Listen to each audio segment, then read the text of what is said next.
Hablar de la gente maniática no es demasiado agradable para mí, pero a veces es absolutamente necesario hacerlo. El estereotipo de persona equilibrada tampoco es de mi agrado, pero sin embargo lo prefiero. En cualquiera de los casos entiendo que un ciudadano normal debe ser exactamente eso, normal. Con esto quiero decir que los humanos estamos llenos de manías, tics, rarezas y comportamientos poco acertados que forman una parte ineludible de nuestra realidad diaria, aunque debemos poner todo nuestro empeño en corregir dichas irregularidades formales como sea, aunque con tranquilidad. El caso de Pedro Dueñas era un ejemplo de sinrazón exacerbada que llegaba a extremos altamente perjudiciales para el desarrollo de una vida con unos mínimos de dignidad y acierto. Aquel hombre de mediana edad, calvicie incipiente y ligera tartamudez, rayaba, como digo, en la insensatez. Desde primera hora de la mañana comenzaba un largo rosario de manías que lo convertían en un claro ejemplo de lo que nunca se debe hacer. Diariamente se levantaba a las 7 de la mañana, pero si era domingo debía hacerlo a las 9. No podía hacerlo de otro modo, debían ser a las 9 en punto. Si no, ya comenzaba el día con el pie izquierdo. Por supuesto, la limpieza era algo fundamental en su vida. Cada tarde hacía limpieza en puertas, cristales, suelos, baño y cocina, como si al día siguiente fuese la revista Hola a realizar un reportaje fotográfico. Al igual que la hora de levantarse, ocurría con todos sus actos a lo largo del día. Todas las mañanas, de lunes a viernes, trabajaba de 8 a 3 y a las 3:30 su mujer debía tener la comida servida en la mesa en un estricto orden. Primero, el primer plato acompañado de 2 rebanadas de pan, ni una ni 3. Nunca podía cambiar el número de trozos ni el grosor de ellos. En caso contrario, se quejaba amargamente. El segundo plato, siempre carne o pescado a la plancha, la carne al punto y el pescado vuelta y vuelta. En cuanto al postre, debía de ser una fruta madurada durante 4 o 5 días, porque menos madura le parecía excesivamente dura y más blanda no la soportaba. Naturalmente, su esposa ya estaba acostumbrada a los extravíos del esposo. Tras largos años de manías, ya sabía cuáles eran las insalvables costumbres de Pedro. Lo llevaba como podía. Ella era consciente de las limitaciones de su compañero y nunca se quejaba por ello. Al fin y al cabo, Lucía tenía a Pedro por un hombre con sus rarezas, pero también sabía que era un buen esposo. Todos los sábados iban al mercadillo para comprar fruta y verdura para la semana y los domingos salían a dar un paseo en bicicleta por los alrededores del pueblo. También iban de vacaciones una semana en agosto, siempre la primera semana de agosto, naturalmente, y siempre a San Juan, en Alicante. No podía ser de otro modo. Pedro tenía un viejo amigo de la mili que le hacía un buen precio en los apartamentos que regentaba y todos los días 1 de agosto de cada año, invariablemente, los pasaban en aquella playa alicantina. En cuanto al sexo, todo se producía con el mismo milimétrico orden preestablecido. Después de unas leves caricias, y siempre los sábados por la noche, él se tumbaba encima de su esposa y bregaba dentro de ella hasta que, pasados unos minutos, todo acababa. Ella se sentía como un viejo mueble abandonado, pero le daba un poco igual.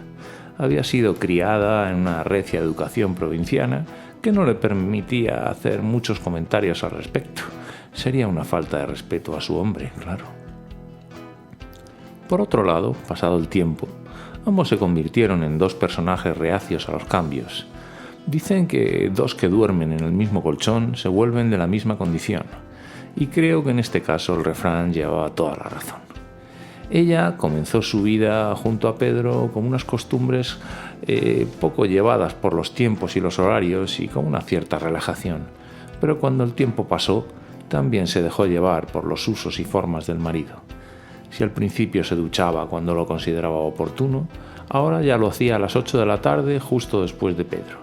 Si antes se pintaba las uñas y se hacía algún tipo de manicura cuando lo estimaba oportuno, ahora ya lo realizaba justo después de que el marido se afeitase, como si aquello formase parte de un ritual insuperable que había que hacer sí o sí, de aquella exacta forma.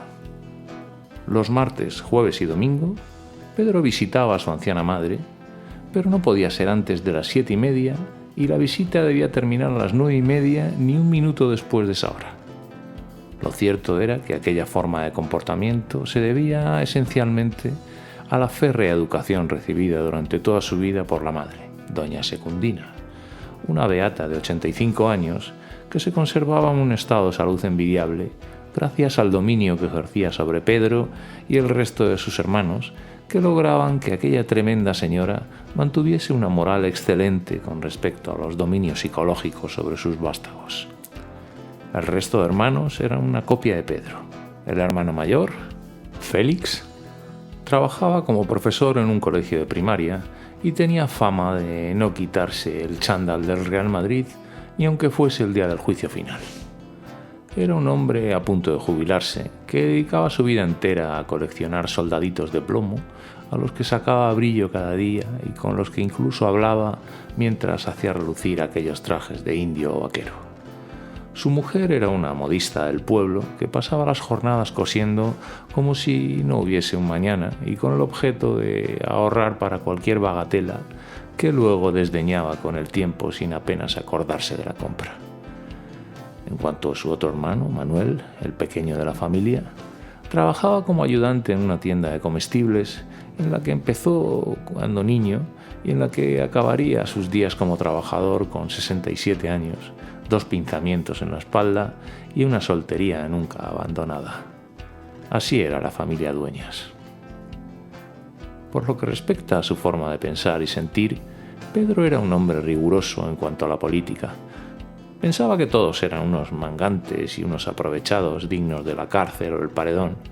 Y en cuanto a la música, la pintura o cualquier expresión artística en general, para él todo eran tontás, una panda de descerebrados que no sabían aprovechar el tiempo en cosas más productivas.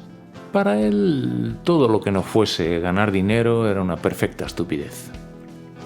Sus máximos exponentes culturales eran los propios de la dictadura: Fernando Esteso, Andrés Pajares, Gila, Antonio Ozores o Lina Morgan. El resto eran locos de atar a los que no prestaba el más mínimo precio, ni aunque alguien a veces intentase hacerle ver que la cultura era algo más que la tonadilla o las viejas películas de época franquista. Pedro Dueñas y su familia fueron personas longevas, muy longevas. Su madre murió con 96 años, mientras que él y sus hermanos murieron pasados los 80. Y afortunadamente para ellos no fallecieron con la infelicidad agarrada a sus manos. Había algo que les impidió ser infelices: su incultura y su desprecio hacia casi todo y casi todos. Y esa educación inflexible de su madre que no les permitía ni tan siquiera ver más allá de sus ventanales. Eso sí, ventanas brillantes e impolutas, como si aquellos cristales fuesen más aire que materia.